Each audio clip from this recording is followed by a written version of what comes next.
Hello friend, नमस्कार। स्वागत है आप सभी का। दोस्तों, उम्मीद करता हूं कि आप सभी अच्छे होंगे और अपनी अपनी तैयारियों में अच्छी तरह से लगे हुए होंगे।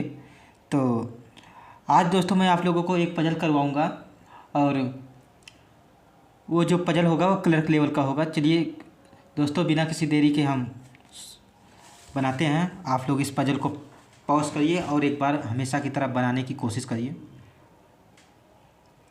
ये दोस्तों क्लर्क लेवल का पजल है, क्लर्क प्री लेवल का। उम्मीद करता हूँ कि आप लोगों ने पॉज करके बनाने की कोशिश की होगी। मैं अब आप लोगों को समझाता हूँ। 8 व्यक्ति ABCDEFG और H एक के बाद एक चीज़ें खरीद रहे हैं।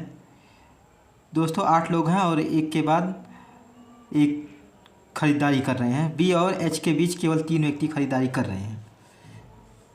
कंडीशन को लिखता हूँ। P और H के बीच 3 लोग खरीदारी कर रहे हैं। E और B के बीच केवल एक व्यक्ति खरीदता है जिसने E से पहले खरीदारी की है। B जो है E से पहले खरीदारी किया है और इसके बीच जो है केवल एक व्यक्ति खरीदारी कर रहा है। इसके कहने का मतलब ये है दोस्तों, जिसने, व्हेन, हु, ये सब जो आता है इंग्लिश में, जो W से शुरू होता है वो सेकंड पर्सन के लिए होता है। इसमें जो और जिसने जो होता है वो सेकंड पर्सन मतलब दूसरे व्यक्ति के लिए होता है हिंदी में। ई से पहले खरीदारी की है। ई और ए के बीच केवल 4 व्यक्ति खरीदारी करते हैं जो ई से पहले खरीदारी करता है। तो यहाँ पर देखो जो आया है, जो ए के लिए यूज हुआ है, इस्तेमाल किया जाएगा ई और ए के बीच। ई और ए के बीच 4 लोग हैं और ए जो है ई से पहले है। 1 2 3 4 और ये ई से पहले है ये दोस्तों। सी और डी के बीच केवल 3 व्यक्ति खरीदारी करते हैं।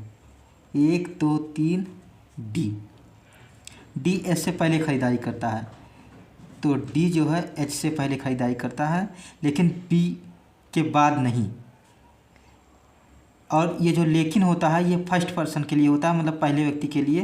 तो यहाँ पहला व्यक्ति जो है वो डी है, लेकिन बी के बाद नहीं। मतलब कि ये जो है बी के बाद खरीदारी नहीं कर रहा है। तो इसका मतलब ये हुआ कि डी जो है ये बी से पहले खरीदारी कर रहा है, तो यहाँ पर बी आएगा। ये बी से भी पहले खरीदारी कर रहा है। एफ जी से पहले खरीदारी करता है। एफ जी से पहले खरीदारी करता है, जी सी से पहले खरीदारी नहीं करता है। मतलब जी जो है ये सी के बाद आएगा। तो ये ऐसे। अब दोस्तों बनाते हैं हम इसको। 8 लोगों को कहा गया है तो 8 लोगों को रख लेते हैं। 8 7 6 5 4 3 2 1। अब देखिए दोस्तों किस कंडीशन से हम शुरुआत कर सकते हैं। तो यहाँ पर देखिए ये सबसे बड़ी कंडीशन दिख रही है, मतलब यहाँ पर जो प्लेसेस होंगे सबसे ज़्यादा फिल होंगे, तो इसी से शुरुआत करते हैं और मिनिमम पॉसिबिलिटी रख के हिसाब से करेंगे। हम रख करके करेंगे। तो ई को यहाँ रखते हैं और ई से 4 छोड़ करके ए दिखाना। 1 2 3 4 छोड़ करके ए यहाँ हो गया। अब जो पॉसिबिलिटी बन रही है उसको बनाते हैं। एक ऊपर करते हैं, 1 2 3 4 यहाँ ये ऊपर कर दिया। इसको मैं खींच लेता हूँ और इसमें एक पॉसिबिलिटी और बनेगी, उसको भी बना लेते हैं ये।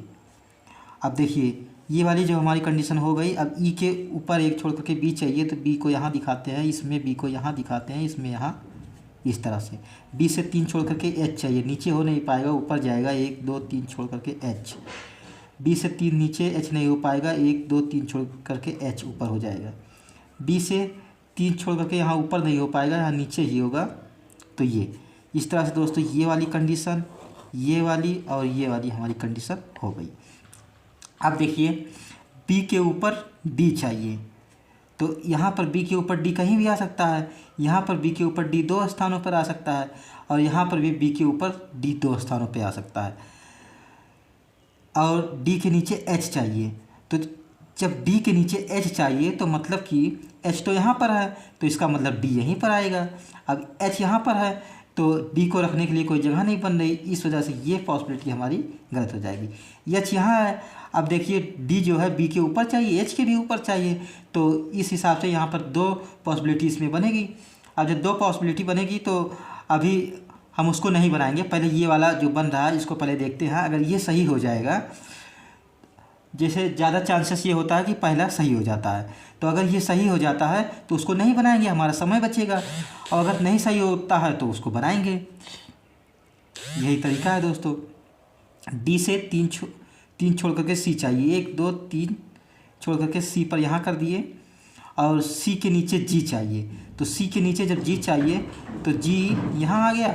अब एफ़ के लिए स्थान ये बचा है, एफ़ को यहाँ रख देते हैं और ये हमारा सॉल्व हो गया। इस वाली कंडीशन से हमारा आंसर आ गया। लेकिन दोस्तों अब इसको भी चेक करना ज़रूरी है। जैसे कुछ लोग हो सकता है कि उससे शुरुआत किए हों, इसकी ज़रूरत ही नहीं है।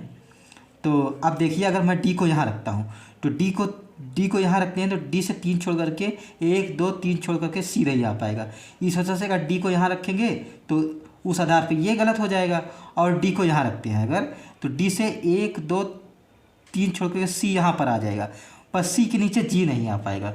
इस वजह से इसमें जो दोनों पॉसिबिलिटी बनेगी वो हमारा गलत हो जाएगा। तो ये पॉसिबिलिटी भी गलत हो गई और इसी पॉसिबिलिटी से हमारा आंसर आ गया। तब दोस्तों उम्मीद करता हूँ कि आप लोगों को समझ में आया होगा। मैंने पूरी तरह से समझाने की कोशिश की है, सही भी करके दिखाया और गलत भी करके दिखाया। दोनों तरीके से जो सही आंसर है उसको ही रखना है, जो गलत है उसको नहीं रखना है।